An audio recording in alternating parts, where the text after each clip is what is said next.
Today's topic is basic concepts in object-oriented programming. As we know, object-oriented programming is based on object-oriented paradigm. So our main emphasis is on data. The main aim is to bind the data and functions together in such a way so that the functions binded with data can access the data. No other functions can access the data other than the functions bounded with the data. Some basic concepts in object-oriented programming are classes, objects, data abstraction and encapsulation, inheritance, polymorphism, and message passing. We will discuss all these one by one. The first one is classes. Class is a blueprint or a template of data and functions. It's somewhat like structures you have already studied in C programming, but in case of structure, only data members are allowed. No functions are allowed to be declared in a structure. But in case of class, we can declare both data members and member functions in a class. The syntax for a class is keyword class as shown in bold, then class name, it's the choice of user to give a name to the class.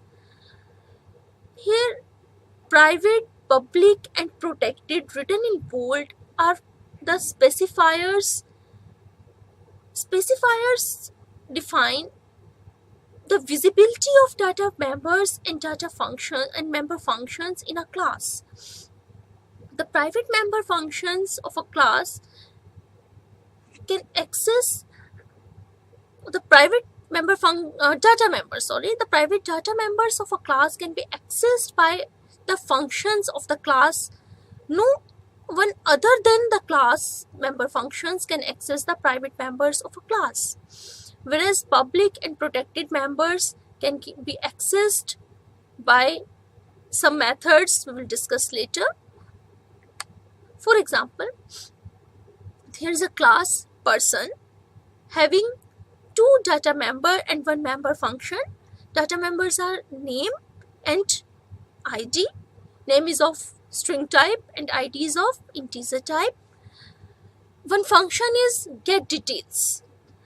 Now, when we declare a class, as we have already discussed, class is just a template or a blueprint.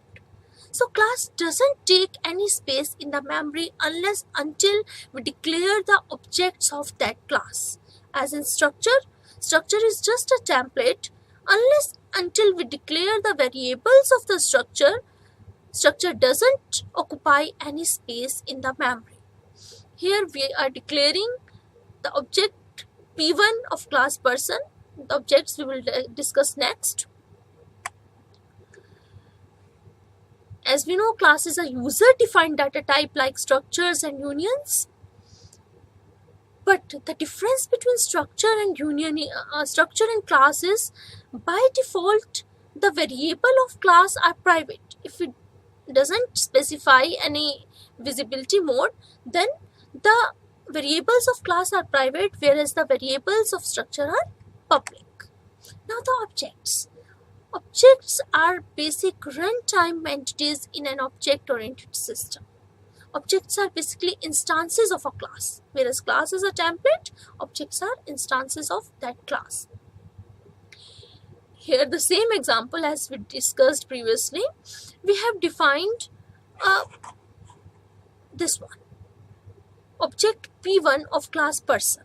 Now object P1 contains a name, an ID and a function get details.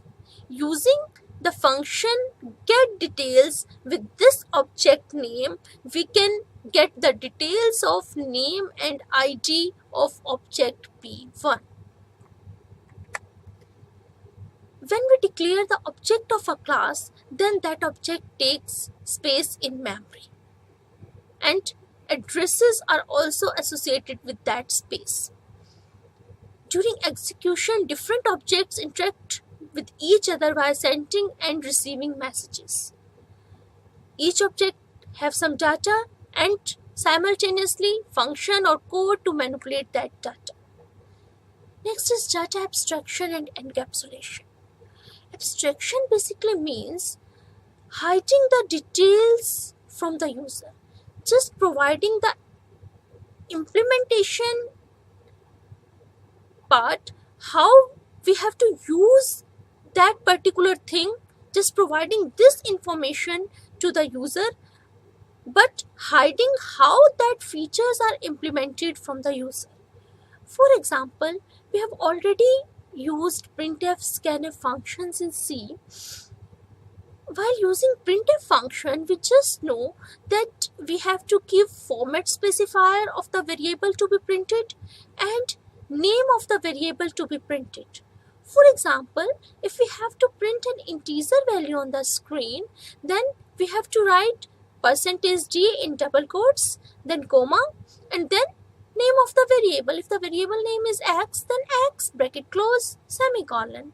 But we don't know how this printf is going to print the value of this variable x on the screen.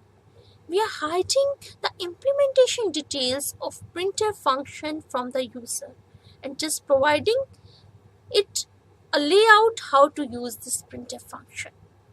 Another example, if you have a class complex with two functions, getReal, which gets the real value of that complex class, and getImage, which is getting the imaginary part value. We can implement the class using an array of size 2, or we can use two variables, one to store a real value and the another to store the imaginary value. User never come to know that we are using an array to store the variables or to store the values, or we are using two variables to store the value. Advantages of abstractions are we can change the implementation part without coming this in the knowledge of the user. Users of class complex won't be affected if our method interface remains same. Means if we don't change the way how the user is interacting with the object, then user will never come to know that whether we are using an array or we are using a variables. Next is encapsulation. Encapsulation basically means wrapping up of data and function into a single entity, so that data is not accessible to the outside world. Only the functions which are wrapped up with data can access the data. No other function from outside world can access that data. This hiding or this wrapping up of data and functions is known as data hiding or information hiding. Next is inheritance. Inheritance is a process by which objects of one class acquire the properties of objects of another class. It is somewhat like we see in real world, as a child is inheriting the properties of his or her parents. Inheritance in object-oriented programming provides reusability.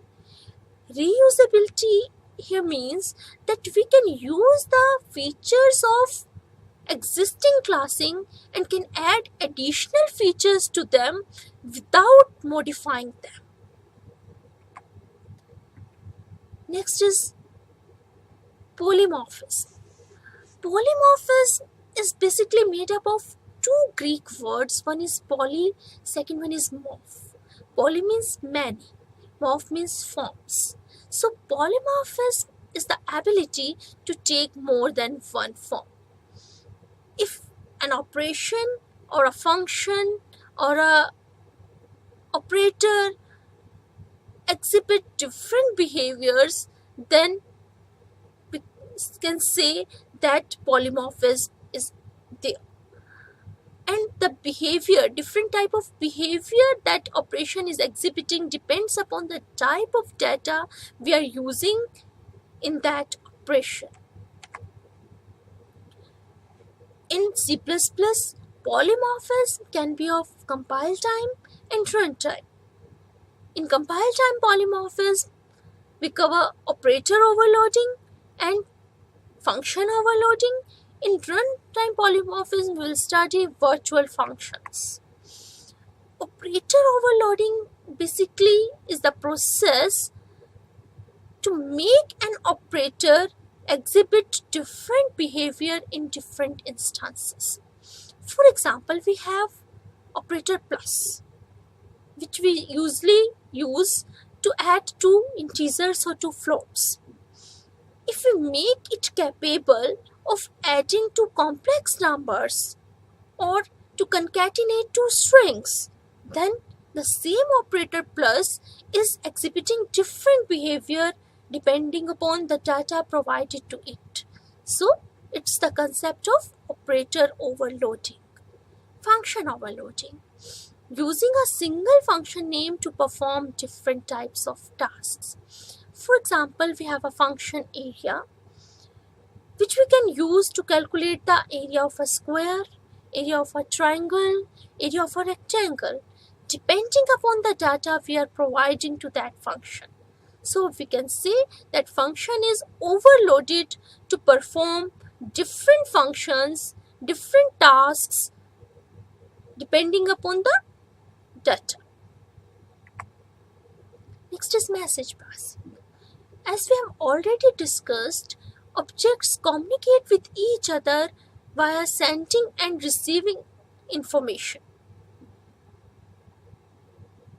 An object can pass information to execute a procedure or to invoke a function in the receiving object to generate the desired results. Message passing involves specifying the name of the object which is going to receive that message, the name of the function which is going to be invoked, and the information required to invoke that function.